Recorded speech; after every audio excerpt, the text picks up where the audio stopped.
ನಮಸ್ತೆ ಸ್ನೇಹಿತರೆ, ಈ ಥರ ಒಂದು ಚಿಕನ್ ಸಾರು ನೋಡಿ, ಅನ್ನಕ್ಕೆ, ಚಪಾತಿಗೆ, ದೋಸೆಗೆ, ಇಡ್ಲಿಗೆ, ನೀರು ದೋಸೆಗೆ ತುಂಬ ಚೆನ್ನಾಗಿರುತ್ತೆ. ಇದು ನಮ್ಮಲ್ಲಿ ಜಾಸ್ತಿ ನೀರು ದೋಸೆಗೆ ಫೇಮಸ್ ಇದೆ. ಈ ಥರ ಸಾರು ಹಾಕೊಂಡು ತಿಂತೀವಿ, ತುಂಬ ಚೆನ್ನಾಗಿರುತ್ತೆ. ಒಂದು ಸಾರಿ ಮಾಡಿ ನೋಡಿ.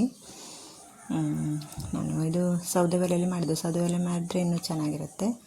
ಈ ಥರ ನೋಡಿ, ಇದೊಂದು 3 kg ಮಾಂಸಕ್ಕಾಗುವಷ್ಟು ಮಾಡಿದ್ದು ನಾನು. ಇದು ಒಂದು 2 ಟೀ ಸ್ಪೂನ್ ಕಾಳು ಮೆಣಸು ಒಂದು 25 ಹಾಕಿದ್ದೆ, ಜೀರಿಗೆ, ಮೆಂತ್ಯಕಾಳು, ಮತ್ತು ಇದು ಗರಂ ಮಸಾಲೆದು ಅದು ಪ್ಯಾಕೆಟ್ ಬರುತ್ತದೆ ಹಾಕಿದ್ದು ನಾನು. ಈ ಥರ ಪುಡಿನಾದರೂ ಹಾಕ್ಕೋಬೋದು ನೀವು. ನಾನು ಹೀಗೆ ಹಾಕಿದ್ದು. ಜೀರಿಗೆ ಸ್ವಲ್ಪ 1 ಚಮಚ ಹಾಕಿ, ಅರ್ಧ ಚಮಚ ಇದು ಹಾಕಿ, ಮೆಂತ್ಯಕಾಳು ಹಾಕಿ, ಅರಿಶಿನ ಒಂದು ಸ್ವಲ್ಪ ಹಾಕಿ, ಇದು ರುಬ್ಬೋ ಜೊತೆ ಹಾಕ್ಕೊಳ್ಳೋದಿದ್ದು ನೋಡಿ. ಶುಂಠಿ ಬೆಳ್ಳುಳ್ಳಿ ಮತ್ತು ಇಷ್ಟು ಹುಳಿ ಹಾಕಬೇಕು. ನೀವು ಟೊಮೊಟೊ ಬೇಕಾದರೂ ಹಾಕ್ಬೋದು. ನಾನು ಟೊಮೊಟೊ ಹಾಕಿಲ್ಲ ಅಂತ ಸ್ವಲ್ಪ ಹುಳಿ ಜಾಸ್ತಿ ಹಾಕಿದೆ. ಇಷ್ಟು ಕಾಯಿ ನೋಡಿ. ತೆಂಗಿನಕಾಯಿ ಸ್ವಲ್ಪ ಜಾಸ್ತಿನೇ ಯೂಸ್ ಮಾಡ್ತೀವಿ ನಾವು ಜಾಸ್ತಿ ಇಲ್ಲಿ. ನೀವು ಬೇಕಾದರೆ ಸ್ವಲ್ಪ ಕಮ್ಮಿ ಹಾಕ್ಕೊಳ್ಳಿ, ಪರವಾಗಿಲ್ಲ. ಇದು ಒಗ್ಗರಣೆಗೆ ಹಾಕೋಕ್ಕೆ ಈರುಳ್ಳಿ, ಒಂದು ರುಬ್ಬೋಕ್ಕೆ ಹಾಕೋಕ್ಕೆ ಇದು ಮಾಡಿದ್ದೀನಿ. ಸ್ವಲ್ಪ ತೆಂಗಿನೆಣ್ಣೆಯಲ್ಲಿ ಫ್ರೈ ಮಾಡ್ಕೋತೀನಿ ಇದನ್ನು. ಮತ್ತು ನಾನು ಮೆಣಸು ಮತ್ತು ಕಾಳು ಮೆಣಸು ಅದೆಲ್ಲ ಫಸ್ಟೇ ಹುರಿದಿಟ್ಟಿದ್ದದು, ಹಾಗಾಗಿ ನಾನು ಒಟ್ಟಿಗೆ ಹಾಕಿದೆ. ನೀವು ಸ್ವಲ್ಪ ಬೇರೆ ಬೇರೆ ಹುರ್ಕೊಳ್ಳಿ. ಮೆಣಸು ಸ್ವಲ್ಪ ಬೇರೆ ಹುರ್ಕೊಳ್ಳಿ, ಚೆನ್ನಾಗಿರುತ್ತೆ ತೆಂಗಿನೆಣ್ಣೆ ಹಾಕ್ಕೊಂಡು.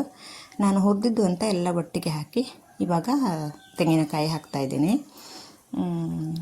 ಅದು ಪರವಾಗಿಲ್ಲ, ಚೆನ್ನಾಗಿರುತ್ತೆ. ನೀವು ಮಾತ್ರ ಬೇರೆ ಬೇರೆ ಹುರ್ಕೊಳ್ಳಿ ಸ್ವಲ್ಪ.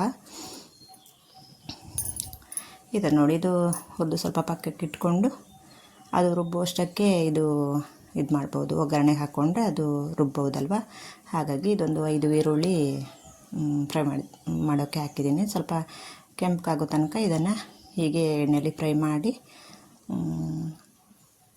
ಮಾಡೋದು. ಟೊಮೊಟೊ ಬೇಕಂದರೆ ಇಷ್ಟೊತ್ತಿಗೆ ಹಾಕ್ಕೊಳ್ಳಿ ನೀವು. ನಾನು ಟೊಮೊಟೊ ಹಾಕಲಿಲ್ಲ, ಸ್ವಲ್ಪ ಉಪ್ಪು ಹಾಕಿ ಹಾಗೆ ಬೇಕೆ ಕೆಂಪಾಗೋಕ್ಕೆ ಬಿಟ್ಟೆ. ಅಂದರೆ ಇದು ಸ್ವಲ್ಪ ಕೆಂಪಾದಮೇಲೆ, ಈರುಳ್ಳಿ ಕೆಂಪಾದಮೇಲೆ ಟೊಮೊಟೊ ಹಾಕಿ ನೀವು. ಈಗ ಕೆಂಪಾಯಿತು ನೋಡಿ, ಚೆನ್ನಾಗಿ ಇಷ್ಟು ಫ್ರೈ ಆಗಬೇಕು. ಹಸಿಮೆಣಸು ಬೇಕಾದರೂ ಹಾಕೋಬೋದು ಫಸ್ಟ್ ಎಣ್ಣೆಗೆ, ಅದು ಚೆನ್ನಾಗಿರುತ್ತೆ. ಇವಾಗ ಮಾಂಸ ಹಾಕಿದೆ ನಾನು.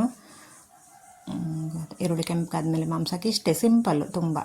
ಆದರೆ ತುಂಬ ಚೆನ್ನಾಗಿರುತ್ತೆ ಇದು. ನೀರು ದೋಸೆಗೆ ನಮ್ಮಲ್ಲಿ ಜಾಸ್ತಿ ಯೂಸ್ ಮಾಡ್ತೀವಿ. ಈ ಥರ ಸ್ವಲ್ಪ ಅರಿಶಿನ ಪುಡಿ ಹಾಕ್ಕೊಂಡೆ ಮಾಂಸಕ್ಕೆ, ರುಬ್ಬುವಾಗಲೂ ಸ್ವಲ್ಪ ಹಾಕ್ಕೊಂಡೆ, ಇಲ್ಲೂ ಹಾಕ್ಕೊಂಡೆ. ಅದು ನಾನ್ ವೆಜ್ ಅಲ್ವಾ, ಸ್ಮೆಲ್ ಇರುತ್ತೆ, ಸ್ವಲ್ಪ ಜಾಸ್ತಿ ಹಾಕ್ಕೊಳ್ಬೋದು.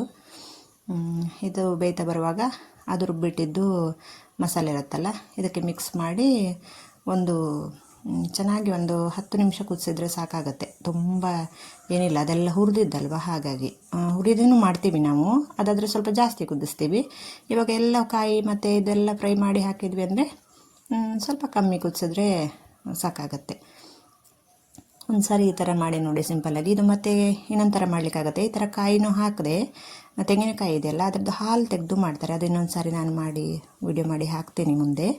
ನನ್ನ ಚಾನಲನ್ನು ಸಬ್ಸ್ಕ್ರೈಬ್ ಮಾಡ್ಕೊಳ್ಳಿ. ಯಾವ ವಿಡಿಯೋ ನಾನು ಹಾಕಿದ್ರು ಆವಾಗ ನಿಮಗೆ ಸಬ್ಸ್ಕ್ರೈಬ್ ಮಾಡಿಕೊಂಡು ಬೆಲ್ ಬಟನ್ ಪ್ರೆಸ್ ಮಾಡಿದರೆ ನೋಟಿಫಿಕೇಷನ್ ಬರುತ್ತೆ ನಾವು ವಿಡಿಯೋ ಹಾಕಿದವಾಗ.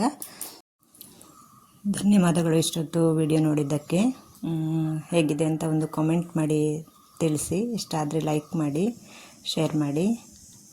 ಇದೇ ಥರ ವೀಡಿಯೋಗಳು, ಮೀನು ಸಾರಿದು ಎಲ್ಲ, ಬೇರೆ ನಾನ್ ವೆಜ್ ಎಲ್ಲ ಹಾಕ್ತೀನಿ. ಅದನ್ನು ನೋಡಿ ಸಪೋರ್ಟ್ ಮಾಡಿ.